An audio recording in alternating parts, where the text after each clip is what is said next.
Singapore एक modern और vibrant country जो क्लीनलीनेस, इनोवेशन और कल्चरल डाइवर्सिटी के लिए दुनिया भर में फेमस है। यहाँ आपको मिलेंगे फ्यूचरिस्टिक स्काईस्क्रेपर्स, लश ग्रीन गार्डन्स और एक अलग ही एडवेंचर के एक्सपीरियंस। और इस वीडियो में हम लोग आपके साथ शेयर करेंगे इंडिया से सिंगापुर पहुंचने तक का पूरा एक्सपीरियंस और सिंगापुर वीज़ा कैसे मिलेगा, क्या प्रोसेस और डॉक्यूमेंटेशन होती है, होटल्स कहाँ पर बुक कराए, वीज़ा के लिए फ्लाइट बुकिंग और होटल बुकिंग्स मैंडेटरी है कि नहीं, cheap flights, sim card, transportation details वगैरह हर एक चीज़ के बारे में इस वीडियो में आपको जानने को मिलेगा। सो बने रहिए एंड तक इस वीडियो में।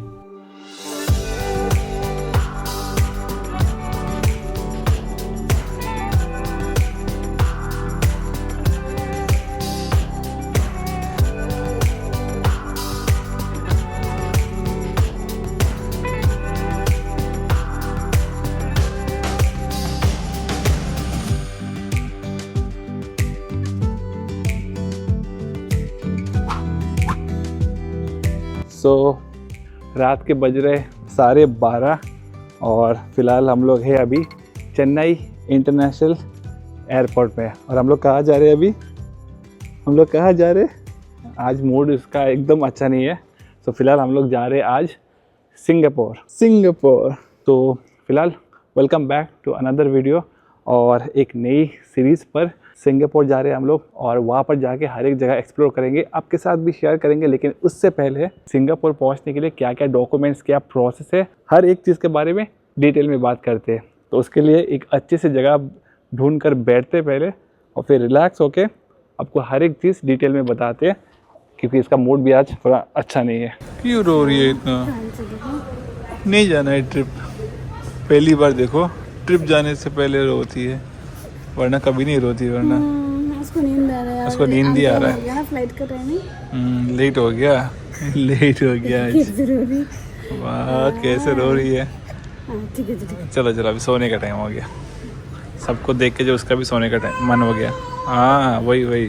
तो अभी आपको बताते हैं डिटेल में कि आपको क्या क्या डॉक्यूमेंट चाहिए सिंगापुर वीज़ा के लिए। तो सबसे पहले जो है ऑफ कोर्स वैलिड पासपोर्ट आपके पास होना चाहिए, जिसका वैलिडिटी मिनिमम 6 महीना होना चाहिए। आपका ट्रैवल डेट से पहले 6 महीने तक जो आपका वैलिडिटी होना चाहिए जब भी आप ट्रैवल कर रहे हो। तो ये तो आप पहला रिक्वायरमेंट हो गया। क्या तुम बताओगे कुछ? नेक्स्ट क्या चाहिए?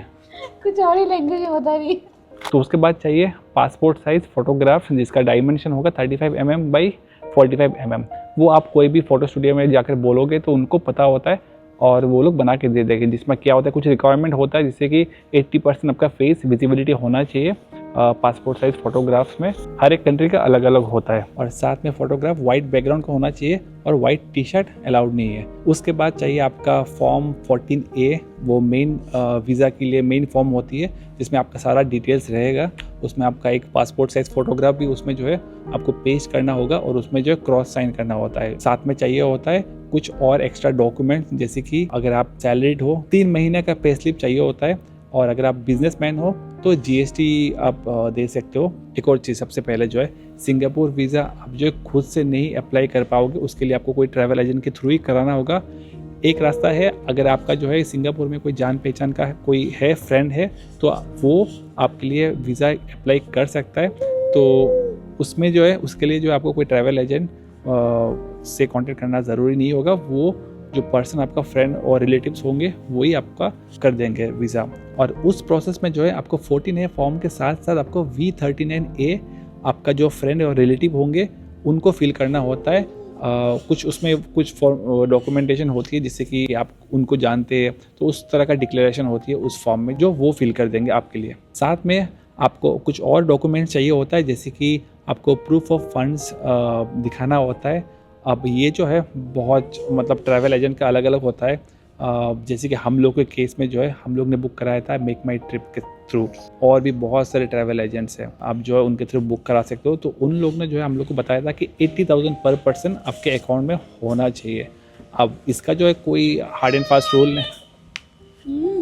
कुछ बताओ, कम चाहिए था क्या? 80,000 नहीं था और कम चाहिए 60,000।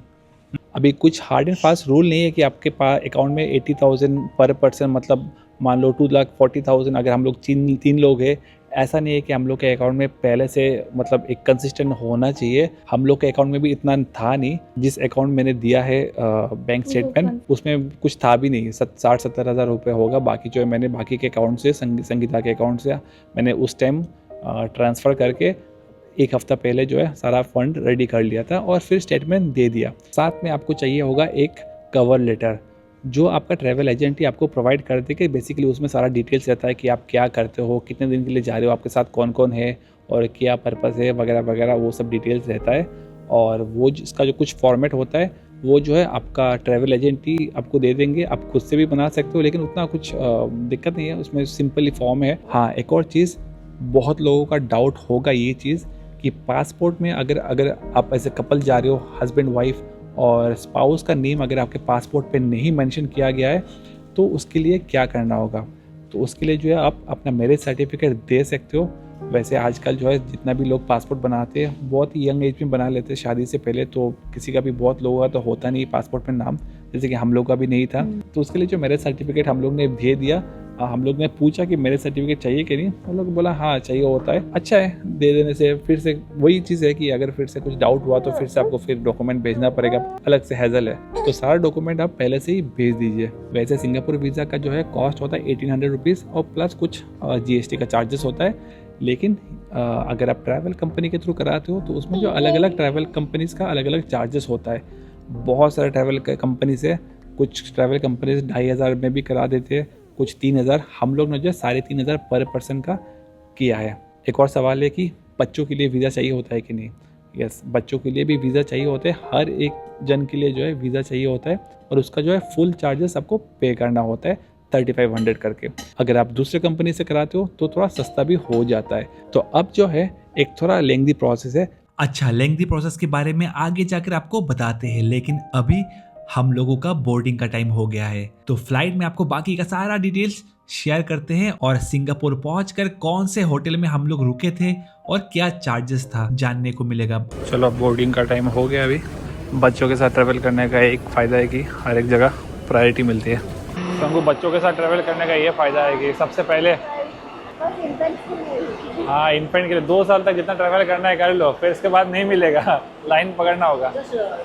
पूरा स्ट्रोलर को जो उठा दिया, एकदम लिफ्ट करके डाल दिया गाड़ी में, क्योंकि मैडम अभी सो रही है। वैसे एक जनरल क्वेरीज भी होती है बहुत लोगों के जिनके साथ इन्फेंट्स और बेबी स्ट्रोलर्स होते हैं, तो उसके लिए जो है आप अपना स्ट्रोलर साथ में ही कैरी कर सकते हो फ्लाइट्स तक। और फ्लाइट में बोर्ड होने से पहले ही आपको सबमिट कर देना होता है एंट्री पर, और फिर स्ट्रोलर आपको अपने डेस्टिनेशन पहुंचते ही फिर से फ्लाइट के बाहर ही मिल जाएगा। सिंगापुर के लिए डायरेक्ट फ्लाइट्स आपको इंडिया के बहुत सारी सिटीज से मिल जाती है, जैसे कि चेन्नई, दिल्ली, हैदराबाद, बेंगलोर एक्सेट्रा। लेकिन सबसे सस्ती फ्लाइट मिलती है चेन्नई से, और हम लोगों ने बुक किया था एयर इंडिया एक्सप्रेस का, जिसका प्राइस हम लोगों को बहुत ही सस्ते में मिल गया था, जो कि सिर्फ 6000 पर पर्सन पड़ा, और वो भी दिसंबर के महीने में, जो कि पीक टाइम होता है। वैसे आप सिंगापुर का प्लान जब भी बनाते हो तो एक बार पहले कोशिश करें कि सिंगापुर एयरलाइंस की फ्लाइट की टिकट क्या प्राइसेस में है, क्योंकि सिंगापुर एयरलाइंस की फ्लाइट आपको बहुत ही अच्छी और बेस्ट एक्सपीरियंस प्रोवाइड करती है, लेकिन बहुत ही एक्सपेंसिव भी होता है कभी कभी। हम लोग जब ट्रैवल कर रहे थे तो उस टाइम 27,000 पर पर्सन का टिकट का प्राइस था, लेकिन ऑफ सीजन में अगर थोड़ा कम में मिल जाता है तो आप वही प्रेफर करें। वैसे सिंगापुर एक ईयर अराउंड डेस्टिनेशन है जहाँ पर लोग पूरे साल ही ट्रैवल करते हैं, तो एज सच कुछ ज्यादा ऑफ सीजन का टाइम नहीं होता है, लेकिन फिर भी अगर कम टूरिस्ट की बात करें तो आपको मार्च से मई का महीना और अक्टूबर से अर्ली नवंबर थोड़ा कम टूरिस्ट आपको देखने को मिलेंगे, और हर एक चीज का प्राइस भी आपको थोड़े सस्ते मिल जाएंगे बाकी के महीनों से। अभी नींद से उठ गई है संगू, तुमको लग रहा है तुम इंटरनेशनल फ्लाइट में हो अभी? मुझे तो नहीं लग रहा है कि हम लोग गुवाहाटी जा रहे हैं यहाँ से। जो है फ्लाइट मतलब इंटरनेशनल है, लेकिन मतलब बस वही है, सेम उसका जैसा ही है जो डोमेस्टिक में होता है, सेम है। 2:30 होने वाला है अभी चेन्नई टाइम, और हम लोग पहुंचेंगे 9:45 को। सिंगापुर इंडिया से 2.5 घंटा थोड़ा आगे है, तो इसलिए जो है अभी हम लोग को सनराइज जो है थोड़ा अभी आधे एक घंटे में दिख जाएगा ऑन द वे पर। चलो, जब तक हम लोग सिंगापुर पहुंचते आपको बताते हैं अभी लेंथी प्रोसेस के बारे में, जो कि है कि सिंगापुर वीजा के लिए आपको अपना ओरिजिनल पासपोर्ट और सारे डॉक्यूमेंट्स के फोटोकॉपीज भेजना होता है आपके ट्रैवल एजेंट्स के पास। अब इंडिया में सिंगापुर का कॉन्सुलेट्स 3 जगहों पर है, मुंबई, दिल्ली और चेन्नई, जहां से वीजा इशू होती है। हम लोग रहते हैं चेन्नई में, लेकिन हम लोगों का पासपोर्ट दिल्ली में भेजना पड़ा। अब ये इसलिए करना पड़ा कि हम लोगों का पासपोर्ट का एड्रेस हम लोगों के नेटिव होम टाउन असम का है और असम के पासपोर्ट्स दिल्ली जुरिस्डिक्शन में पड़ता है। वैसे चेन्नई में भी भेज सकते थे, लेकिन उसके लिए लोकल एड्रेस प्रूफ होना होता है, जो कि हम लोगों का था, लेकिन सबका एक जगह का नहीं था। मेरा और संगीता का अलग अलग घर का एड्रेस था, और फिर से अगर कुछ क्वेरीज आ जाता एमबीसी से एड्रेस को लेकर तो फिर टाइम वेस्ट भी हो सकती थी, तो हम लोग ने दिल्ली ही भेज दिया for safer side. But passport भेजने में कोई दिक्कत नहीं है, आप जो है ब्लू डार्ट से भेज दीजिए, जो कि मोस्ट प्रेफरेबल होती है और सेम डे या नेक्स्ट डे डिलीवरी भी कर देती है। और फिर आपका पासपोर्ट ट्रैवल एजेंट के पास पहुंचने के बाद पूरे प्रोसेस में कुछ 1 हफ्ते का टाइम लगता है, तो आप मिनिमम 20 दिन से ज्यादा समय रहते हुए वीजा अप्लाई कर दीजिए, ताकि आपको लास्ट मोमेंट्स में ज्यादा परेशानी ना उठाना पड़े अगर वीजा डिले होती है कोई भी कारण की वजह से। अब फ्लाइट्स और होटल बुकिंग्स क्या मैंडेटरी होती है वीजा के लिए? वैसे अगर आप सिंगापुर एम्बेसी के वेबसाइट में देखोगे तो वो मैंडेटरी नहीं है मेंशन किया हुआ है, लेकिन इंडिया में आप किसी के भी थ्रू अप्लाई कराते हो तो वो ट्रैवल एजेंट मांगते ही है कंफर्म होटल और फ्लाइट टिकट्स, ताकि रिस्क फ्री वीजा कंफर्म मिल जाए सभी को। और वीजा इशू होते ही आपके पास ई वीजा आपके मेल एड्रेस पर आ जाएगा, और पासपोर्ट भी नेक्स्ट डे कुरियर कर देंगे ट्रैवल एजेंट आपके घर के एड्रेस पर। और टूरिस्ट वीजा जो इशू होती है उसका वैलिडिटी 30 डेज की होती है, जिसमें आप मल्टीपल एंट्रीज कर सकते हो। सो फाइनली पहुंच गए सिंगापुर चांगी एयरपोर्ट में। और अदिति, कैसा रहा फ्लाइट? क्या आइए। फिलहाल हम लोग जाते करते इमिग्रेशन, और उसके बाद जो थोड़ा एयरपोर्ट के एक्सप्लोर करेंगे, उसके बाद चले जाएंगे होटल, क्योंकि नींद आ रहा है बहुत ज़्यादा, वरना शाम को जो है कुछ एक्सप्लोर नहीं कर पाएंगे। लगेज हम लोग का पहले से यहाँ पर रखा हुआ है। एयरपोर्ट से हम लोग बाहर आ गए, अभी मतलब बाहर नहीं, मतलब थोड़ा हम लोग इमिग्रेशन करके बाहर निकल गए। और इमिग्रेशन तो भाई पूरा एकदम जो है ऑटोमेटिक, कोई भी जो मैनुअल प्रोसेस नहीं है, सब कुछ जो है खुद से करना है, खुद से सारा चीज़ जो है फॉलो करना होता है। यहाँ पर जो है पासपोर्ट वगैरह स्कैन करके, लेकिन बहुत स्मूथ है, लेकिन बहुत मतलब इमिग्रेशन पे लोग ज़्यादा नहीं थे, 1-2 ऑफिसर्स थे, और सब कुछ जो है पूरा एकदम ऑटोमेटेड है, बहुत ही मस्त। अभी हम लोग करना है, हम लोग को सिम कलेक्ट, हम लोग जो है पहले से ही जो है ऑनलाइन बुक कर दिया था, कुछ 500 रुपीज़ का पड़ा सिम 100 GB का, यही से कर लेंगे अभी हम लोग अपना सिम कलेक्ट। यहाँ पर जो 3-4 चांगी रिकमेंड से हम लोग ने जो बुक कराया था M1 सर्विस प्रोवाइडर से। तो चांगी रिकमेंड जो है बहुत सर्विस प्रोवाइडर का जो सिम देते हैं, तो यहाँ पर 2 जगह ढूंढने के बाद जो है अभी आकर जो है एक जगह पर हम लोग को मिला, तो यहाँ से हम लोग को कलेक्ट करना है फ़िलहाल। तो हम लोग ने ले ली अभी ये सिम, हम लोग ने पहले से जो है बुकिंग करा के रख दिया था ऑनलाइन क्लूक से, कि ये $12 का होता है, लेकिन मैंने पे किया 544, और सिम डालते ही जो है इमीडिएटली एक्टिवेट हो गया ये, और रेडी टू यूज़।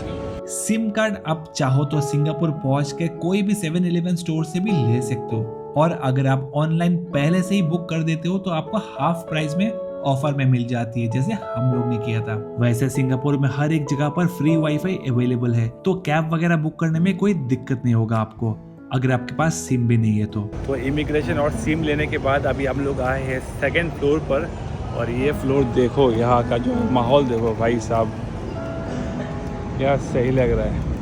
उसके बाद हम लोग सोचे सिंगापुर एयरपोर्ट का फेमस ज्वेल में थोड़ा टाइम स्पेंड करते होटल जाने से पहले। हम लोगों का फ्लाइट लैंड हुआ था टर्मिनल 2 में, तो टर्मिनल 2 से ज्वेल तक जाने के लिए आप लिंक ब्रिज से होते हुए भी जा सकते हो, जो डायरेक्टली कनेक्टेड है ज्वेल से, या टर्मिनल 1 तक आप स्काई ट्रेन लेके भी जा सकते हो, जैसे हम लोग ने भी किया था, क्योंकि लगेज बहुत था। और T1 टर्मिनल के एकदम सामने ही है ज्वेल। ज्वेल बेसिकली एक पब्लिक मॉल है जिसमें आप कभी भी आ सकते हो, और ये काफी बड़ा मॉल है, जिसके अंदर एंटर करते ही आपको पहले दिखेगा ये फेमस रेन वॉर्टेक्स। अगर आपको इस वॉर्टेक्स का और भी क्लोजर व्यू चाहिए तो आप T2 से T3 के लिए स्काई ट्रेन ले सकते हो, जो एकदम फॉल्स के सामने से होते हुए गुजरता है, लेकिन फॉल्स के सामने रुकता नहीं है, पर काफी खूबसूरत लगता है देखने में। और स्काई ट्रेन के लिए कोई चार्जेस नहीं होता है, वो फ्री है।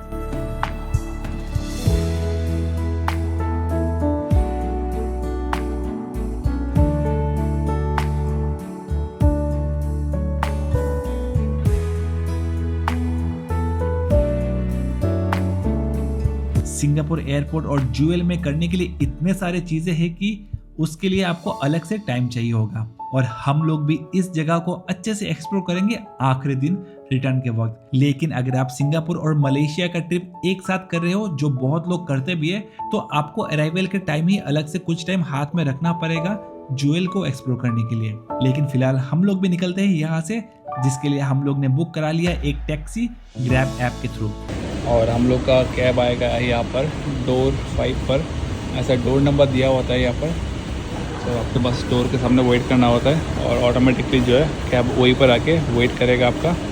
और आप यहीं से जो है गाड़ी लेके उरंचू। बहुत टायर्ड लग रहा है। बहुत टायर्ड और बहुत ज़्यादा भूख लग रहा है। कैब बस आने वाला है। होटल 2 बजे चेक इन है, 1 घंटा है अभी 1 बज रहा है। पता नहीं अर्ली चेक इन देगा कि नहीं, यहाँ से आधे घंटे लगेगा। सिंगापुर में टैक्सी बुकिंग्स के लिए काफी सारे ऐप्स है, लेकिन अगर टॉप 3 ऐप्स की बारे में बात करें तो वो है ग्रैब, गोजैक और जिग कंफर्ट। हम लोगों का होटल ज्यूएल से लगभग 20 किलोमीटर की दूरी पर था, जिसके लिए हम लोगों ने पे किया था 22 सिंगापुरियन डॉलर। सिंगापुर में कैब चार्जेस बहुत ही ज्यादा होते हैं। इवन शॉर्ट डिस्टेंस 2-3 किलोमीटर के लिए भी आपको लगभग 7 से 8 सिंगापुरियन डॉलर मिनिमम तो देना ही होता है। इसलिए ज्यादातर लोग MRT ही प्रेफर करते हैं, क्योंकि वो वेल कनेक्टेड है हर एक अट्रैक्शन से। और हम लोग ने भी पूरे सिंगापुर में बाकी के दिन MRT ही यूज किए।